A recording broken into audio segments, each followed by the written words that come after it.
이번에는 여론조사를 통해서 주요 현안에 대한 국민들의 생각을 알아보는 시간입니다. 평창 동계올림픽을 앞두고 남북한 간 고위급 회담이 열리는 등 남북관계 해빙 모드가 무르익고 있습니다. 이에 대한 국민들의 생각은 어떤지, 그리고 북한의 핵 문제에 관한 생각까지 여론조사를 통해서 살펴보겠습니다. 데이터앤리서치 박인복 대표와 함께합니다. 안녕하십니까? 네, 안녕하십니까?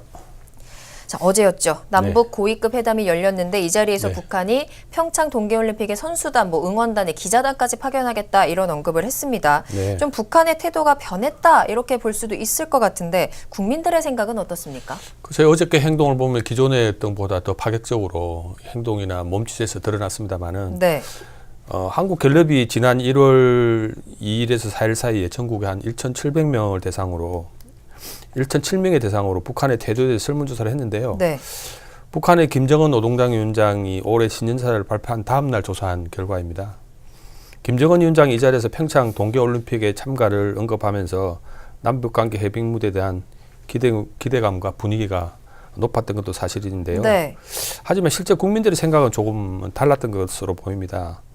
북한의 태도가 변했다고 보는 국민이 28%밖에 되지 않았고요. 태도가 변하지 않았다는 의견이 65%를 차지했습니다. 네, 굉장히 거의 대부분의 국민들이 태도가 변하지 않았다라고 얘기를 하고 그동안 있는데 네. 북한의 태도가 늘상 반복됐기 때문에 그런 거 아닌가 싶습니다. 그렇군요. 이 수치가 사실 지난 아시안 게임 이후에 북한 최고위급 그 대표단 방문을 하지 않았습니까? 그렇죠. 그때 이후에 네. 있었던 조사와도 비슷한 수치가 나타난 거라고요. 네, 2014년 2월이었는데요. 네. 그때는 아마 6년 만에 선사된 남북 고위급 접촉이었는데요. 북한 최고위급 대표단이 인천 아시안게임 폐막식에 참석했는데요. 그 직후 조사에서도 약 60%가 북한의 태도가 변한 것은 아니라고 답해 이번 조사 결과와 비슷했습니다. 이는 네. 여전히 국민의 대다수가 남북한의 합의를 잘 지키지 않을 것이라는 불신이 크다고 말할 수 있겠습니다. 그렇군요. 김정은 정권에서 북한의 네. 간간히 유화적 제스처를 보이면서도 핵실험과 미사일 도발을 계속해 왔었거든요. 이 때문에 이번 신년사에 이어 동계올림픽과 같은 스포츠 이벤트가 우리 국민의 대북 인식을 얼마나 바꿀 수 있을지는 좀 지켜봐야 될 문제가 아닌가 그렇게 보여집니다. 그렇습니다. 북한이 태도를 바꾼 것 아니냐, 우리에게 약간 화해 제스처를 취하지 않았냐는 그렇습니다. 하지만 이 부분과도 또 연관이 있을 것 같아요. 북한이 네. 과연 핵을 포기하겠느냐, 네, 이런 거에 대해서도 국민들의 인식이 그렇게 낙관적이지는 않았던 것 같아요. 그렇습니다. 육자 회담 당사국이죠. 미국, 중국, 러시아, 일본 등에서 네.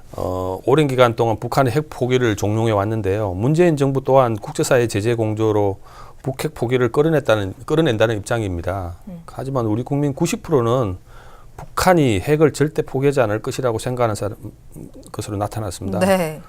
포기할 것이라고 보는 사람은 거의 미미한 6%에 불과했습니다. 앞서 살펴본 두 조사 결과 모두 우리나라 국민들이, 이제 한국의 국민들이 북한에 대해서 좀 부정적인 시각을 갖고 그렇습니다. 있는 것으로 네. 보이네요.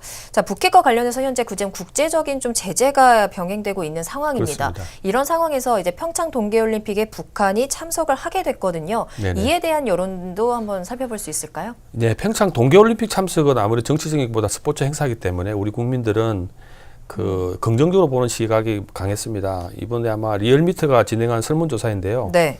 평창 동계올림픽이 북한이 참가하는 것에 어떻게 생각하냐 물었더니 국민 4명 가운데 3명이 남북관계 개선과 한반도 평화를 위해서는 찬성한다고 답했습니다.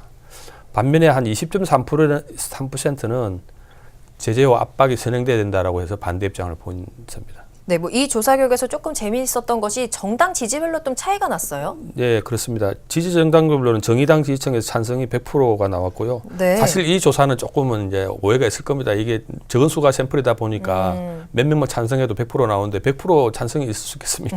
네. 근데 민주당 지지층에는 90.4%, 국민의당 지지층에서 69.5%, 바른당 지지층에서 56.4% 수준으로 조사됐습니다. 다만 자유한국당 지지층에서는 찬성 45.8, 반대 49.5%로 네. 반대 분위기가 오차 범위를 넘었습니다. 우세했습니다. 네, 네네. 그렇군요. 자, 분명히 일단 국민들이 북한의 올림픽 참가에 대해서는 좀 긍정적인 입장인 그렇습니다. 거는 분명한 네. 것 같아요. 근데 문제는 이제 북한 대표단의 체제비죠. 체제비라고 네네네. 한다면 뭐 숙식비라든지 교통비를 포함하는 비용인데 이 부분을 우리 정부가 지원하는 부분에 대한 논란이 계속 있거든요. 네네. 이 부분에 대해서 어떨까요? 아마 그 올림픽 선수단에 대해서는 아무래도 그 올림픽 초청 선수로 오기 때문에 네. 뭐 올림픽 위원회에서 어떤 비용이 있겠지만 이번에 문제는 뭐냐면 그 대규모 응원단이랑 참관단이 오는 문제이기 때문에 네네. 비용이 만만치 않을 것인데요. 우리 정부는 북한을 초청한 만큼 북한 선수단과 응원단에 대해서는 평창 체제비, 이른바 체류비 비용을 지원할 수 있다는 입장을 내놓기도 했습니다. 이 부분은 그 남북 협력 기금이 있기 때문에 그걸로 충당할 수도 있는데요. 인도적 지원과 비정치적인 것에 대해서는 협력 기금이 동원될 수도 있습니다만은 네. 일각에서는 북한이 유엔 안보리 제재를 지금 받고 있는 상황이기 때문에 안보리 제재에 반하는 지원이 될 수 없다. 또 국내 차원의 선수단 외에 체제 비용을 지원하는 것은 부적절하다는 의견도 나오고 있는 상황이긴 합니다. 네. 리얼미터가 이와 관련된 설문조사를 진행했는데요. 네. 우리 국민들이 찬성 입장이 조금 더 많았습니다. 찬성하는 편이다가 29.9%, 매우 찬성한다 편이 29.9%, 매우 찬성한다는 답이 24.5%, 합쳐서 54.4%가 찬성했습니다. 네. 반대하는 의견이 41.4%였습니다. 뭐 일단은 찬성 입장이 조금 더 많은 그렇습니다. 상황이네요. 네네. 아무래도 좀 남북과의 좀 관계가 회복되길 바라는 국민들의 마음도 있지 않을까. 뭐 이런 그건 생각도 남북 관계가 개선되면 아무래도 경제적으로도 한반도 리스크가 완화되기 때문에 네네. 그런 경제적 실익이 있을 수도 있습니다. 그렇군요. 아무튼 이 평창 동계올림픽 과연 북한과의 어떤 관계를 유지할 수 있을지 좀 네네. 기대를 해보고 좀 지켜봐야겠습니다. 네. 자, 마지막으로 대통령의 국정 지지율 좀 살펴볼까 하는데요. 네. 드디어 70% 지지율 다시 회복을 했습니다. 네네. 문재인 대통령 국정 지지율은 아무래도 남북 해빙에 대한 기대감으로 네. 작년도 60점 이후로 왔다가 다음에 71.2%로 반등했습니다. 전주 대비 3.6%포인트가 상승한 것입니다. 네. 한 달 만에 70% 이상을 회복한 것입니다. 네. 네. 이는 문재인 대통령이 북한 김정은 노동당 위원장의 신년사에서 곧바로 환영 입장을 표명하고 구체적인 남북 대화 제안하면서 남북관계 해빙에 대한 기대감으로 급격하게 고조된 데 따른 것으로 보입니다. 그렇군요. 자, 정당별 지지도 짧게 살펴볼까요? 네. 여전히 민주당이 52.7% 1위를 차지했고요. 네. 자유한국당 17.7%, 바른정당 6.3%, 국민의당이 5.1%, 마지막으로 정의당 순이었습니다. 네. 국민의당과 바른당이 통합했을 때 가상 지지율이 10.5% 나타났는데요. 네. 그거는 두 당이 지지율을 지금 합칠 때보다도 떨어지는 거라 그 합당의 시너지가 없지 않느냐는 여론입니다. 그렇군요. 네, 잘 들었습니다. 지금까지 데이터 앤 리서치 박인복 대표와 이야기 나눠봤습니다.